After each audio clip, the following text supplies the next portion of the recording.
Because of Winn-Dixie by Kate DiCamillo. Chapter 11. That night, there was a real bad thunderstorm. But what woke me up wasn't the thunder and lightning. It was Winn-Dixie whining and butting his head against my bedroom door. "Winn-Dixie," I said, "what are you doing?" He didn't pay any attention to me. He just kept beating his head against the door and whining and whimpering, and when I got out of bed and went over and put my hand on his head, he was shaking and trembling so hard that it scared me. I knelt down and wrapped my arms around him, but he didn't turn and look at me or smile or sneeze or wag his tail or do any normal kind of Winn-Dixie thing. He just kept beating his head against the door and crying and shaking. "You want the door open?" I said. "Huh? Is that what you want?" I stood up and opened the door, and Winn-Dixie flew through it like something big and ugly and mean was chasing him. "Winn-Dixie," I hissed, "come back here."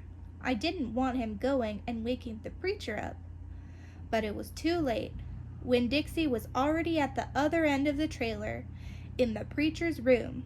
I could tell because there was a sprawling sound that must have come from Winn-Dixie jumping up on the bed. And then there was a sound from the preacher, like he was real surprised. But none of it lasted long, because Winn-Dixie came tearing back out of the preacher's room, panting and running like crazy. I tried to grab him, but he was going too fast.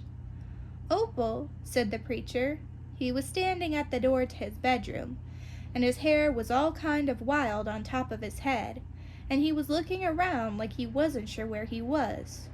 "Opal, what's going on?" "I don't know," I told him. But just then there was a huge crack of thunder, one so loud that it shook the whole trailer, and Winn-Dixie came shooting back out of my room and went running right past me, and I screamed, "Daddy, watch out!" But the preacher was still confused. He just stood there, and Winn-Dixie came barreling right toward him like he was a bowling ball, and the preacher was the only pin left standing, and wham! They both fell to the ground. "Uh-oh," I said. "Opal," said the preacher. He was lying on his stomach, and Winn-Dixie was sitting on top of him, panting and whining. "Yes, sir," I said. "Opal," the preacher said again. "Yes, sir," I said louder. "Do you know what a pathological fear is?" "No, sir," I told him. The preacher raised a hand. He rubbed his nose. "Well," he said after a minute, "it's a fear that goes way beyond normal fears. It's a fear you can't be talked out of or reasoned out of." Just then there was another crack of thunder, and Winn-Dixie rose straight up in the air, like somebody had poked him with something hot. When he hit the floor, he started running. He ran back to my bedroom, and I didn't even try to catch him. I just got out of his way. The preacher lay there on the ground, rubbing his nose. Finally, he sat up. He said, "Opal, I believe Winn-Dixie has a pathological fear of thunderstorms." And just when he finished his sentence, here came Winn-Dixie again, running to save his life. I got the preacher up off the floor and out of the way just in time. There didn't seem to be a thing we could do for Winn-Dixie to make him feel better, so we just sat there and watched him run back and forth, all terrorized and panting. And every time there was another crack of thunder, Winn-Dixie acted all over again, like it was surely the end of the world. "The storm won't last long," the preacher told me, "and when it's over, the real Winn-Dixie will come back." After a while, the storm did end. The rain stopped, and there wasn't any more lightning, and finally the last rumble of thunder went away, and Winn-Dixie quit running back and forth and came over to where me and the preacher were sitting and cocked his head, like he was saying, "What in the world are you two doing out of bed in the middle of the night?" And then he crept up on the couch with us in this funny way he has, where he gets on the couch an inch at a time, kinda sliding himself onto it, looking off in a different direction, like it's all happening by accident, like he doesn't intend to get on the couch, but all of a sudden there he is. And so the three of us sat there. I rubbed Winn-Dixie's head and scratched him behind the ears the way he liked. And the preacher said, "There are an awful lot of thunderstorms in Florida in the summertime." "Yes, sir," I said. I was afraid that maybe he would say we couldn't keep a dog who went crazy with pathological fear every time there was a crack of thunder. "We'll have to keep an eye on him," the preacher said. He put his arm around Winn-Dixie. "We'll have to make sure he doesn't get out during a storm. He might run away. We have to make sure we keep him safe." "Yes, sir," I said again. All of a sudden, it was hard for me to talk. I loved the preacher so much. I loved him because he loved Winn-Dixie. I loved him because he was going to forgive Winn-Dixie for being afraid. But most of all, I loved him for putting his arm around Winn-Dixie like that, like he was already trying to keep him safe. Chapter 12. Me and Winn-Dixie got to Gertrude's Pets so early for my first day of work that the closed sign was still in the window. But when I pushed on the door, it swung open, and so we went on inside. I was about to call out to Otis that we were there, but then I heard music.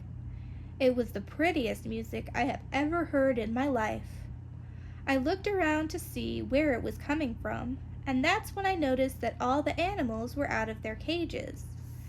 There were rabbits and hamsters and gerbils and mice and birds and lizards and snakes. And they were all just sitting there on the floor like they had turned to stone, and Otis was standing in the middle of them. He was playing a guitar, and he had on skinny, pointy-toed cowboy boots, and he was tapping them while he was playing the music. His eyes were closed, and he was smiling. Winn-Dixie got a dreamy kind of look on his face. He smiled really hard at Otis, and then he sneezed, and then his whiskers went all fuzzy, and then he sighed and kind of dropped to the floor with all the other animals. Just then Gertrude caught sight of Winn-Dixie. "Dog," she croaked, and flew over and landed on his head. Otis looked up at me. He stopped playing his guitar, and the spell was broken. The rabbits started hopping, and the birds started flying, and the lizards started leaping, and the snakes started slithering, and Winn-Dixie started barking and chasing everything that was moving, and Otis shouted, "Help me!"